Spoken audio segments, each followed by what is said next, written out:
everyone, welcome back to Rooted in Style. For those of you new here, I'm Melanie, and these beauties behind me are my new anthurium. I've been wanting to get into anthurium for a while now, and I found a pallidiflorum at a really good price. So I bought that, and then the seller had all of these other ones for between like $5 to $10 each, which is such a good price that I thought now is probably just the time for me to test out my luck with anthuriums. It won't break the bank, and you know, it won't hurt if I lose some in my trial. Now I have heard that the hardiest and easiest way to grow these is hybrids from seedlings, which none of these are, but they're just so beautiful. I remember my husband found one at the store once and he was so drawn to it, and I told him I didn't want to buy it because it was really expensive and I wasn't sure I could keep it alive. These are fresh imports, so there were a few things I did when I got them. They came wrapped in sphagnum moss, so I took the moss off, I cut any root rot, and I soaked them in water for 48 hours before I replanted them. I didn't really know what the best way to plant them is, so I have some in this way I'm trying out, which is these glass containers with no drainage, and then I have some in plastic containers with drainage. The no drainage, some of them have leca at the bottom, some have fluval, some have leca and fluval before the soil, so I'm testing out a lot of new things with these plants. I really like how my shelf display came out. Let me know in the comments if you guys like it as well. Let me go through these one by one with you. So I don't really know where to start with all of them on my shelf, but I think that they look really nice as is. I guess maybe I'll just rip off the band-aid and then show you the pretty ones. So the Anthurium pallidiflorum that I got, oh boy. Unfortunately, didn't have a good root system, so I'm trying different propagation methods to see if he will survive. So I've got him in fluval for the top cut, and he likes to fall over, so I just kind of tied some string to keep him in place. I don't know if I should have cut off the leaves, because maybe it's taking a lot of energy. I cut off the ones that just looked completely dead, but I'm hoping that that will root. And then I've also got some stem cuttings in some perlite here. So hopefully one of those will root so I can still have my pallidiflorum, but we'll see. Anyway, so that was the sad. Let's move on. Maybe I'll start on this shelf here. This is my Poppy Dark. So you can see it is pretty darn dark, and these ones, I guess you can't really see the veining so much, and they're slightly ribbed. I have a few other ones of these. I'll show you my other ones. This is another one of these that I've got. This guy's smaller, but you can see the ribbed texture. And he is velvety. And this guy is also another one of them.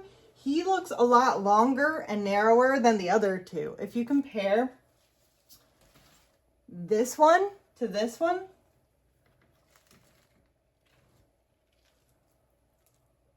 you can tell that this one is a lot narrower than this one. So I find it fascinating that even within the genus there are so many different variations of them. Now the other thing is that this one up top, the last one I showed you, is in a glass container, and compared to the plastic ones, I've noticed that my sphagnum moss on top is already dry in the plastic containers but not in the glass containers. So I find that to be a fascinating finding. Let's see, what else do I have that has duplicates of? My Doriaki, something like that. So this guy, unfortunately, I cut into him when I was trying to take him out, but he has almost a fully round shape. And if you look, he has this silver stripe. Now I think these guys are in general harder to take care of. So we'll see how I do with him. I'm trying to pull out my other one for you. This one actually came to me in soil, which it just took me longer to repot him, and I've got 2 leaves that are going bad, which I should probably just cut off. But yeah, you can see he's much rounder than the last one I showed you. Then maybe I'll go along the front. So this guy here, he's got teeny tiny leaves so far.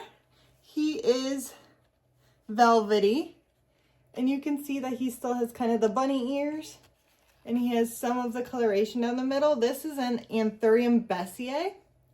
And I technically have 2 leaves. It's just hard to see the second one. I put him in a glass container with leca, and then I put like a little layer of the fluval. So we'll see how that works for this guy. And then this one I think is one of my favorites. This is my Anthurium Silver Blush, and look how silver that is. So his leaves aren't that big yet, but they really are so beautifully silver. And he is, he does feel velvety. Hope you can see that well. Okay. My funky one here is my rugulosum. And he has very, very textured leaves. I have a feeling he probably is really high humidity, since when they shipped him to me, he was shipped in actually 2 of these cups taped together so that he would have really high humidity. So I guess we will see how he does, since he may want more humidity than I have right now. Right now, I don't think you can read this, but I'm at 62% humidity, and I've heard that Anthurium like 62 to 80% humidity. So I think I'm doing pretty good in terms of humidity. All right, let's see. I didn't show you guys this one. Oh, this one is another Bessier. This guy is just a larger version. So let me compare them side by side. And these 2 are the ones that I was kind of curious. So I have one in a glass container, one in a plastic container. And I think they look very similar. It's just that one is less mature.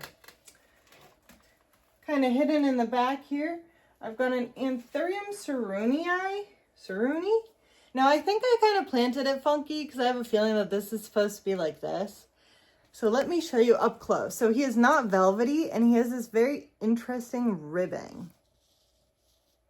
I haven't seen these for sale before, but I think he looks pretty darn cool. I'm curious to see if he'll end up being like a pendant anthurium, like the pallidiflorum or vitarifolium, or if he's going to be more like this guy, my super bum. Now this guy I actually got from Lowe's, and he is not velvety, and you can see he's got the ribbing on his leaves, and he looks totally different. He's a totally different style of anthurium. I did a repotting video on him if you're curious. And then the other one I got at Lowe's, since we're talking about Lowe's, is this luxurians. I think this is probably my only hybrid that I have in my collection. I don't know what type of hybrid it is, but if you guys know, let me know down in the comments. I'm guessing since luxurians radicum are fairly popular, that's probably what type this guy is. But again, I'm not sure. So let me know down in the comments if you guys know.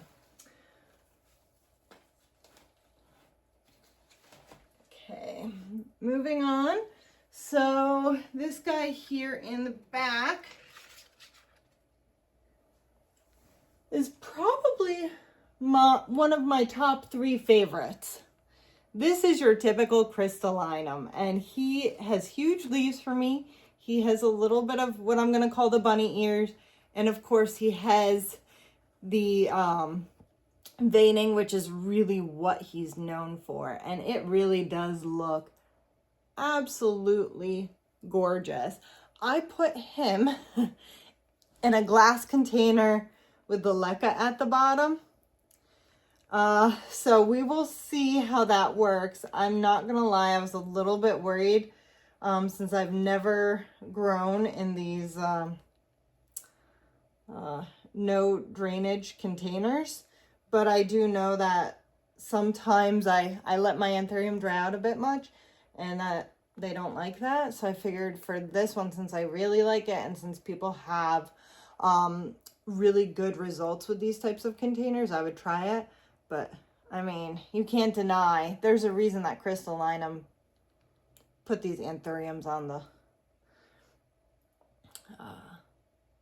I can't think of my word. Anyway, crystallinum is what made these plants popular. Put them on the map. That's the word I was thinking of.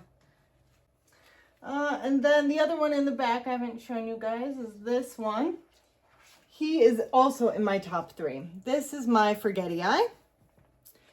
And he has a similar shape to the crystallinum. Really, the only difference I've noticed is that he doesn't have the notch here, and he's a little bit more, like less flat, more textured. He is also velvety, so they're both velvety.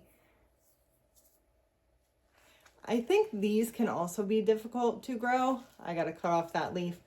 But I understand why people like them so much, because they look great. Let me pull up the two so you can compare them.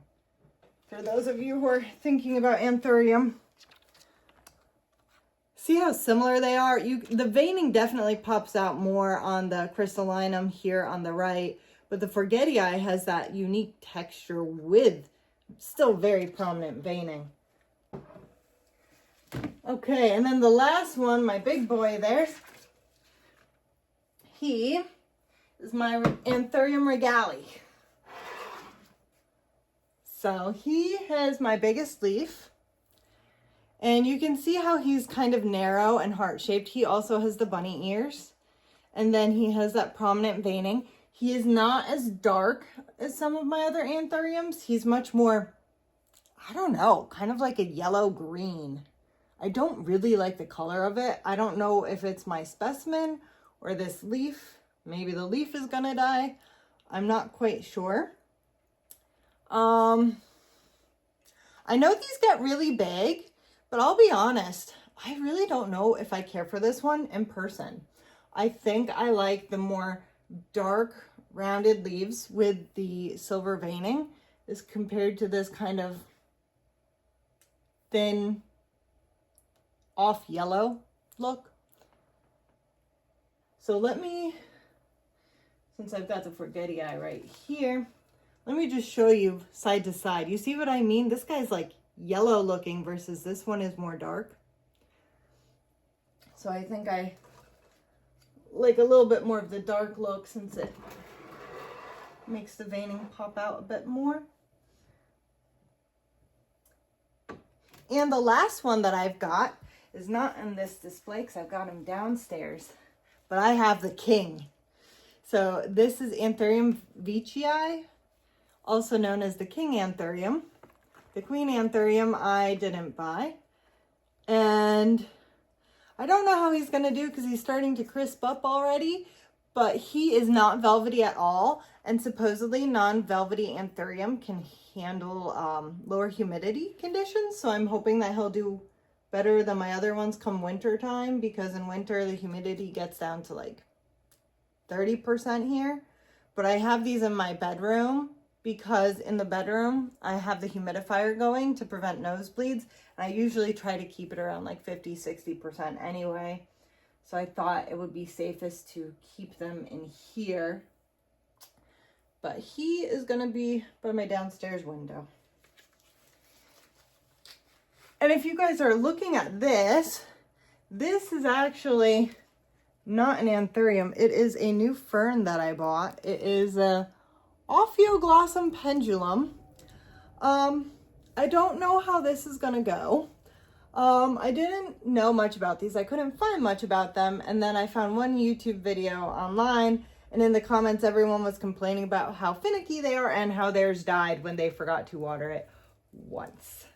They're not very forgiving, so Yeah, we'll see, but I think it just looks really freaking cool, and it feels cool too. Actually, it looks and feels like seaweed. So I guess if you don't like seaweed, you're not gonna like that fern. The other things you see here are propagations, not important. So that is my anthurium collection. I think my favorites are my crystallinum, my forgetii, and my silver blush. But let me know, which ones did you guys like the best? I know a lot of people love those luxurians. Wish me luck on my anthurium journey. I am starting out with a bang, but again, I got them for really good prices, and these are imports, so I don't know how they'll fare. If you enjoyed this video, hit that thumbs up and subscribe to my channel. Until next time, happy planting and stay rooted in style.